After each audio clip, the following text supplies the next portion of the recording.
Isang dokumentong pirmado ng isang dating opisyal ng gobyerno ang natagpuan sa hinahuluglog na Pogo Compound sa Porac, Pampanga. Meron ding pagkilala ng isang PNP unit dahil sa donasyon. Live na nakatutok si June Veneracion. June.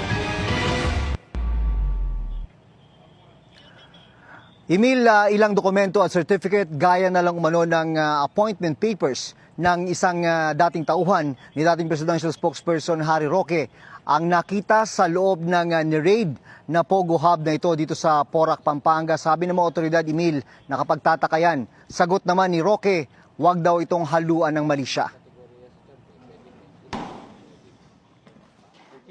Puwersahang pinasok ang mga natitirang gusali na hindi pa nasusuri sa Pogo Hub compound na ito na pugad daw ng mga iligal na aktibidad. Sa Security Office, nakita ang Certificate of Recognition ng PNP Regional Highway Patrol Unit 3 para sa umano'y generous donations ng kumpanyang nagpapaupa sa mga establishmentong nag-ooperate sa ni-raid na compound. Sinusubukan pa naming makuha ang reaksyon ng hepe ng Regional Highway Patrol Unit 3. Pero sabi ng Presidential Anti-Organized Crime Commission o PAOK, siyempre kung alam mong illegal ito, bakit kailangan magbigay ka ng appreciation? Diba? So, check natin yun. Kung gaano ka generous o gaano kalaki o paano ang tulong na ginawa din, malalaman natin yan. May isa pang ikinasorpresa ang PAOK, ang mga dokumentong nakita sa isa sa mga dormitoryo. Appointment papers ito ng isa umanong executive assistant sa Malacanang sa opisina ni dating presidential spokesperson Harry Roque. May petsa itong January 4, 2021. Meron ding affidavit of support na permado umano ni Roque nung wala na siya sa gobyerno. Nakasaad dito, nasasagutin niya ang gastos ng dati niyang executive assistant sa biyahe nila sa Europe Oktubre nung nakaraang taon. Yun nga yung nakakapagtaka, bakit nandito yung mga documents na yon.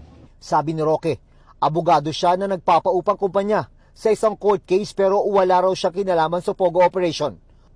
Huwag daw haluan ng kulay ang nakuhang appointment papers ng kanyang tauhan nung siya pa ay nasa Malacanang.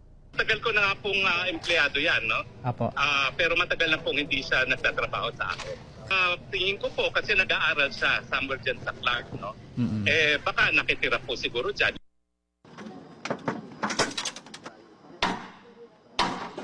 Sa isa pang gusali, nakuha ang mga latigo na pinaniniwalaang ginagamit sa pag-torture sa mga empleyado ng Pogo Hub.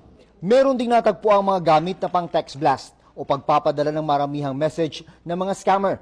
Kinolekta rin ang mga papeles para matukoy ang mga sangkot sa Pogo Hub at kanilang mga koneksyon.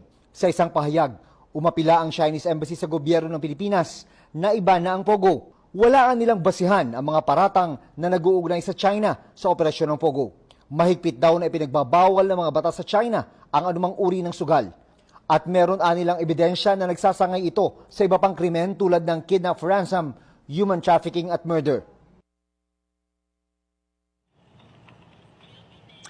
Natapos na ngayong araw ang paghahalughog sa lahat ng 46 buildings sa loob ng compound na ito pero mananatili pa rin naka-lockdown at babantayan ang compound. Ang isa sa mga posibleng susunod na mangyayari ay pagsasampa ng forfeiture case para raw mapasa kamay na ng gobyerno ang buong compound. Emil. Maraming salamat, June Veneracion.